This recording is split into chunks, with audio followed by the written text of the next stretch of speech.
Welcome to the Leo.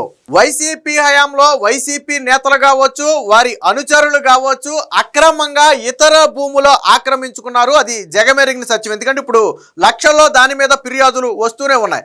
అయితే తాజాగా మీ భూమి మీ హక్కు కార్యక్రమంలో చంద్రబాబు గారు పాల్గొన్న సమయంలో ఒక రైతు రామచంద్ర అనే ఒక రైతు ఒక కీలకమైనటువంటి ఫిర్యాదు చేశారు.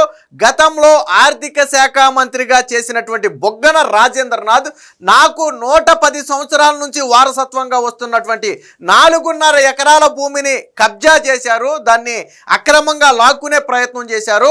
నేను 2022లో కోర్టుకు వెళ్ళి స్టే తెచ్చుకున్నా కానీ అప్పుడున్నటువంటి తహసీల్దార్ కావచ్చు, ఆర్డీఓ కావచ్చు, కలెక్టర్ కావచ్చు కనీసం దాన్ని ఇంప్లిమెంట్ చేసే ప్రయత్నం చేయలేదు.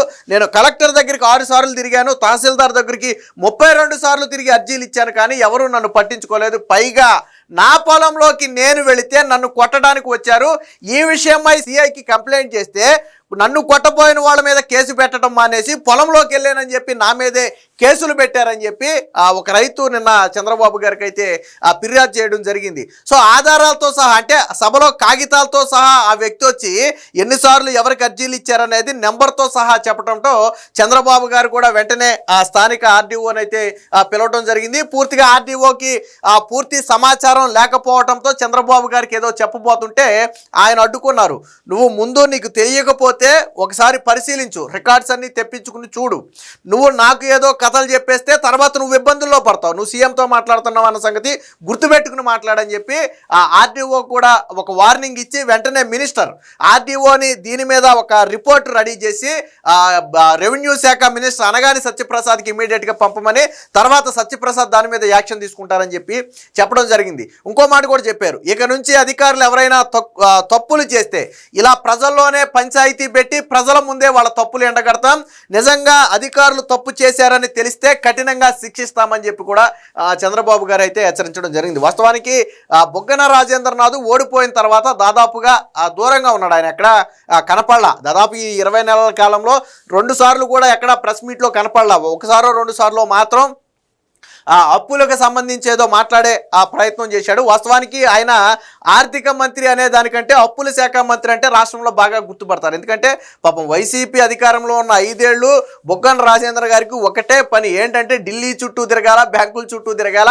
1వ తారీఖు కల్లా ఎలాగోలాగిన అప్పులు తీసుకురావాలి. ఎందుకంటే కనీసం ఉద్యోగులు జీతాలకు పెన్షన్లు కూడా ఇవ్వలేని పరిస్థితి అప్పట్లో ఉండేది. అందుకని ఆ విధంగా ఆయనకు అప్పుల శాఖ మంత్రిగా బిరుదు వచ్చింది. సో అలాంటి వ్యక్తే నా భూమిని ఆక్రమించారు అని నిన్న ఫిర్యాదు రావడంతో చంద్రబాబు గారు కూడా కొంచెం దీన్ని సీరియస్గా తీసుకోమని అధికారులకైతే చెప్పడం జరిగింది. దీని మీద నిన్నేదో బొగ్గన రాజేంద్రనాథ్ వివరణ కూడా ఇచ్చే ప్రయత్నం చేశాడు. వాస్తవానికి ఏదో వాళ్ళ ఫ్యామిలీ డిస్ప్యూట్ ఉంది, దానికి నాకు సంబంధం లేదని చెప్పి ఏదో చెప్పే ప్రయత్నం చేశాడు. కానీ అక్కడ రైతు ఏం మాట్లాడాడు ఒకసారి మీరే స్వయంగానండి. 2002లో బొగ్గన రాజేంద్రనాథ్ రెడ్డి 4.5 ఎకరాలు ఆక్రమించుకున్నాడు. 2022లో కోర్టులో తీసుకొచ్చాడు. కోర్టులో స్టే తీసుకొచ్చి స్టే చేసిన ప్యాపుల్ ఎంఆర్ఓ గారు, ప్యాపుల్ సిఏ గారు, డోన్ ఆర్డీఓ గారు, కలెక్టర్ మేడము ఒక్కొక్కసారికి 6 మాటలు విన్నాం, కానీ నాకు స్పందించలే. కలెక్టర్ మేడం దగ్గరకే 6 మాటలు ఇచ్చిన అర్జీలు. మేడంతో మాట్లాడుతున్నాను, సర్లే మేడం అన్నాము. ఆర్టీఓ సారికి 4 మాటలు ఇచ్చిన, ఎంఆర్ఓకు 32 సార్లు అర్జీలు ఇచ్చిన, స్పందించాల. ప్యాపిల్ ఎంఆర్ఓ అనుమతించి చెల్లె పోతాం మేడం, 110 ఏళ్ళ షేరు నేను ఏ ప్రకారంగా పుకారాజరికి పెట్టాలా అని అడిగాం. లోన్ ఇస్తేనే కదా నీ కలెక్టర్ దగ్గర విషయం ఇది అంటది ఎంఆర్ఓ. ఆర్టీఓ సార్కి వచ్చినాం, ఏ లేదు. కానీ భూమి 110 ఏళ్ళు భూమి పొద్దు 4.5 ఎకరాలు ఇడిచిపెట్టుకోవాలంటే నేను ఏ ప్రకారం ఇడిచిపెట్టుకోవాలా? విన్నారు కదా, క్లియర్గా బొగ్గన రాజేంద్రనాథ్ రెడ్డి 4.5 ఎకరాలు నాది ఆక్రమించాడు. నేను 2022లో కోర్టు నుంచి స్టే తీసుకొచ్చి ఆ స్టేను అమలు చేయమని అడిగితే కలెక్టర్ కానీ, ఆర్డీఓ కానీ, ఎంఆర్ఓ కానీ ఎవరూ కూడా నాకు సహకరించలేదని చెప్పి స్వయంగా ఆ చంద్రబాబు గారికే ఆ రైతు ఫిర్యాదు చేసిన పరిస్థితి. ఆయన కాగితాలతో సహా వచ్చాడు. ఎవరికి ఎన్నిసార్లు అర్జీలు ఇచ్చారనేది ఆయన కాగితాలతో సహా కోర్టు నుంచి తీసుకొచ్చినటువంటి స్టే ఆర్డర్లతో సహా ఆ రోజు ఆ మీటింగ్ వచ్చి చంద్రబాబు గారితో మాట్లాడటం జరిగింది. దీని మీద చంద్రబాబు గారు కూడా స్పందించారు. ఒకసారి ఏం స్పందించారు చూద్దాం. ఎక్కడ తిరిగినా ఎస్ఐ చేనులో పోతే పట్టకొస్తాడు, ప్లస్ అయి చేయలే పోతే కేసు రాసిన నాది నా కొడుకుందా పెద్ద ఆయన ఏ కేసు రాయదా అన్నాడు ఓటర్లుగా. ఈ ప్రకారంగా వైఎస్ఆర్లకు ఇబ్బంది పెట్టి మా పొలం దగ్గర పోయి మమ్మల్ని ఇంట్లో రానికుండా చేయలేక రానికుంటే ఏ తిప్పలు పడదు రైతుని. ఓకే తమ్ముడు, నీ పేరేంటి? మా రామచంద్ర పోలెం రామచంద్ర కోదొడ్డి గ్రామం పేపల్ మండలం డోన్ తాలూకా నంద్యాల జిల్లా. నువ్వు తిరిగి తిరిగి అలసిపోయావు, చాలా నువ్వు పర్ఫెక్ట్ గా ఉన్నావు. ఇప్పుడు ఆర్డీఓలు ఇక్కడ ఏ ఆర్డీఓ ఇది పేపలి డోనే కదా, ఆర్డీఓ డోన్ ఆర్డీఓ కమ్ హియర్. ఇప్పుడు ఆయన అన్నిసార్లు తిరిగాడు. ఏంటి, వాట్ ఈజ్ యువర్ ఇన్ఫర్మేషన్? రేపు రాబోయే రోజుల్లో ఇవన్నీ కూడా ఎవరు తప్పు చేసినా నేను గ్రామ పంచాయతీలోనే పెడతా, ప్రజల్లోనే పెట్టి ఆ సమస్యను పరిష్కారం చేస్తా, వాళ్ళు ఎంత పెద్దోళ్ళైనా కావచ్చు. సార్ నమస్తే సార్. వీళ్ళు కంకర్ మిషన్ సార్, పక్కన అసైన్డ్ పట్టాలు ఉన్నాయి సార్, అది కావాలంటున్నారు సార్. అసైన్డ్ పట్టాలు ఉన్నాయి సార్, వీళ్ళు కంకర్ మిషన్ సార్. అసైన్మెంట్ పట్టా ఈందా వాళ్ళ ఏరే వాళ్ళు సార్, ఏరే వాళ్ళు సార్ అసైన్డ్ పట్టాలు. ఆయన చెప్పేది నువ్వు మళ్ళా నువ్వు జాగ్రత్తగా నీకు తెలియకపోతే స్టడీ చేసుకో సార్. మంచిది సార్. మళ్ళా నువ్వు స్టడీ చేసుకోకుండా సార్ నువ్వు నేను డెప్త్కి వెళ్తాను. సరే సార్, మంచిది సార్. నేను డెప్త్కి వెళ్ళిన తర్వాత తప్పుంటే మాత్రం నీకు చాలా ప్రమాదాలు పడతాను. నా దగ్గర చెప్తాను, గుర్తుపెట్టుకో. సార్ మంచిది సార్, మంచిది. నువ్వు స్టడీ చేసావా? యూ డూ వన్ థింగ్, నేను ఇస్తాను, స్టడీ చేసి మినిస్టర్ పంపించండి. నువ్వు కరెక్ట్ గా రికార్డ్స్ అన్ని స్టడీ చేయి. అతనికి కానీ ఏ మాత్రం డాక్యుమెంట్ ఉంది, ఎవరి పేరుతో ఉంది? ఇప్పుడు ఎవరి పేరుతో ఉంది అది? పోలెం రామాదేవి ఎవరు ఆవిడ భార్య కాదు. నువ్వు సరే, ఇప్పుడు వాళ్ళకి ఎవరికి ఇచ్చాడు? అతను బుగ్గాన రంజన్ అనుచరులకు ఇచ్చినాడు. వాళ్ళ అనుచరులకు ఇచ్చాడు. కేసు కానీ ఇచ్చిన 4 మాట తీసుకోలే. కేసు కానీ 4 మాట ఇచ్చిన నా చెల్లికి వచ్చి కొట్టేకి వచ్చింటే కేసు కానీ తీసుకోలే. పేపర్ చేయగారు. ఓకే, కేసు కూడా పెట్టాం. 4 మాటలు ఇలాంటి జరుగుంటే మాత్రం చాలా సీరియస్ గా ఉంటుంది. ఈడ భూములు వేరే వాళ్ళు ఆక్యుపై చేసుకుంటే మాత్రం నేను అందుకే ప్రత్యేకమైన చట్టం.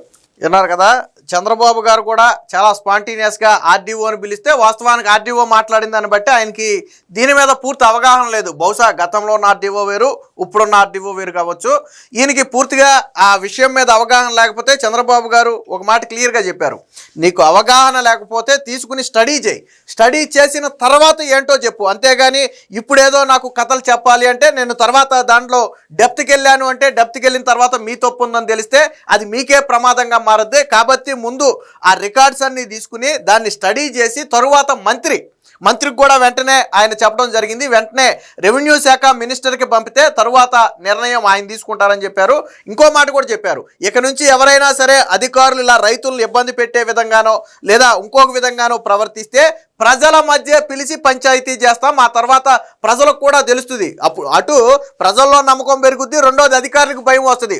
ఓహో, మనం ఈ రైతులను ఇప్పుడు తిప్పించుకుంటే రేపటి రోజున చంద్రబాబు గారి ముందు మనల్ని నిలదీస్తారేమో, ఈయన స్వయంగా ముఖ్యమంత్రికే కంప్లైంట్ చేస్తారేమో అనే ఒక భయం అటు అధికారుల్లో కూడా ఉంటుంది. ఏది ఏమైనా మొత్తంగా బొగ్గన రాజేంద్రనాథ్ రెడ్డి వాస్తవానికి పైకి బాగా సాఫ్ట్గా కనపడతాడు ఆయన.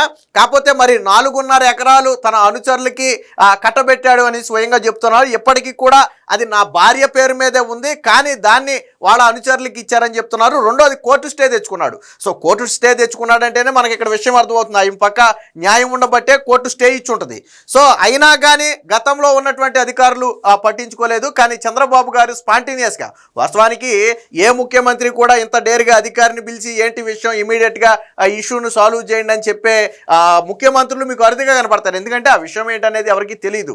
కానీ అక్కడ రైతు మీద నమ్మకం ఉంచినటువంటి చంద్రబాబు గారు వెంటనే ఆర్డీఓని పిలవటం, అదే సందర్భంలో వెంటనే మంత్రికి కూడా దాన్ని పంపమని చెప్పడంతో హర్షం వ్యక్తం చేశారు. మీరు చూడవచ్చు అక్కడ చంద్రబాబు గారు మాట్లాడుతున్నప్పుడు కావచ్చు, రైతు మాట్లాడుతున్నప్పుడు కావచ్చు, ప్రజల నుంచి స్పందన ఏ విధంగా వస్తుందో మీరు చూడవచ్చు. అంటే ఎందుకు అంత స్పందన వస్తుందంటే అక్కడ ఉన్నటువంటి పరిస్థితులు అలాంటివి. చంద్రబాబు గారు యాక్షన్ తీసుకుంటున్నప్పుడు స్పందించారు, రైతు తన సమస్యను చెబుతున్నప్పుడు స్పందించారు. అంటే ప్రజల్లో ఎందుకు అంత స్పందన వస్తుందంటే అక్కడ ఉన్నటువంటి వాస్తవ పరిస్థితులను తెలిపే సందర్భంలోనే అలాంటి స్పందన వస్తుంది. ఏది ఏమైనా మొత్తంగా చంద్రబాబు గారు స్వయంగా ఒక మాట కూడా చెప్పారు, అటుపక్క ఎంతటి వ్యక్తి అయినా కావచ్చు, గతంలో మాజీ మంత్రి కావచ్చు, అవసరమైతే ముఖ్యమంత్రి కూడా కావచ్చు. కానీ ఎంతటి వ్యక్తి అయినా సరే వేరొకరు భూమిని కబ్జా చేస్తాం, ఆక్రమించుకుంటామంటే మాత్రం ఎట్టి పరిస్థితుల్లో సమీక్షించేది లేదు. రెండోది పీడీ యాక్ట్. ఎవరైనా సరే ఇలా ల్యాండ్ కబ్జాలకు పాల్పడితే పీడీ యాక్ట్ ప్రయోగించి వాళ్ళను జైలులోనే శాశ్వతంగా ఉంచే ప్రయత్నం కూడా చేస్తామని చెప్పి నిన్న చంద్రబాబు గారు అయితే వార్నింగ్ ఇవ్వడం జరిగింది. మొత్తంగా ఆ చంద్రబాబు గారు నిన్న స్పందించడంతో ఆ రైతు సమస్య ఖచ్చితంగా పరిష్కారం అవుతుందని చెప్పి రాష్ట్ర ప్రజలందరూ కూడా భావిస్తున్నారు. అలాంటి నీచమైన చరిత్ర ఉన్న వీళ్ళు ఈ రోజు కూటమి ప్రభుత్వాన్ని లేదా బిఆర్ నాయుడు గారిని విమర్శించడం. బిఆర్ నాయుడు గారు నిక్కచ్చిగా వ్యవహరించబట్టే దొరికాడు. మీలాగా జేబులో లంచాలు పెట్టుకునే అవకాశం ఉంటే ఆయన పట్టుకునే అవకాశమే ఉంది. మీలాగా దోచుకున్న దాంట్లో కొంత వాటా తీసుకుని వదిలేయచ్చు కదా. బిఆర్ నాయుడికి నిజంగానే అవసరం ఉంటే మీలాగా వాటాలు తీసుకుని వదిలేద్దురు కదా. ఆయనకి దేవుడి సొమ్ము తీసుకోవాల్సిన అవసరం లేదు. దేవుడి దయతో ఆయన ఆర్థికంగా స్టెబిలిటీగా ఉన్నాడు. ఆయనకంటూ మంచి కుటుంబం ఉంది, మంచి సంపాదన ఉంది. దేవుడి సొమ్మును తీసుకోవాల్సిన అవసరం ఆయనకి లేదు. మరి మీరంటే దేవుడి సొమ్ముకి కక్కుర్తి పడ్డారు, కానీ ఆయన కక్కుర్తి పడితే ఈరోజు పెంచలై దొరకడు. టీటీడీ చేసిన తప్పు ఏంటంటే ఆ రోజు భూమాన కరుణాకర్ రెడ్డిని లాగాల్సింది. ఇందులో బయటికి 3 లక్షలు తీసుకుని లంచం తీసుకుని పోస్ట్ ఇచ్చినందుకు భూమాన కరుణాకర్ రెడ్డిని బయటికి లాగాల్సింది. అప్పుడు వీళ్ళు నోరు మెదపకుండా ఉండోడు. ఎప్పుడో సంవత్సరం 2 నెలల క్రితం, అంటే 14 నెలల క్రితం జరిగిందని ఈరోజు సాక్షిలో వార్త వేసాడంట. సిగ్గు శర్మ అనిపించలేదా? అప్పుడు నిద్రపోయాడా? సాక్షి ఎడిటర్ గుడ్డుగురాలు పలుదోమాడా అని అడుగుతున్నా నేను. అది ఓపెన్ వార్త, అది అన్ని పత్రికల్లో వచ్చింది. ఎందుకని సాక్షిలో రాసే ధైర్యం చేయాలి ఆ రోజు? ఈరోజు ఎందుకు రాశాడు అంటే కేవలం పరకామణి అంశాన్ని, వాళ్ళ అంశాన్ని పక్కదారి పట్టించాలి. 2 బిఆర్ నాయుడు గారి మీద బురద చల్లాలి. ఇకనైనా వైసీపీ ఇలాంటి కుట్రలు కుతంత్రాలు మానుకుంటే మంచిది.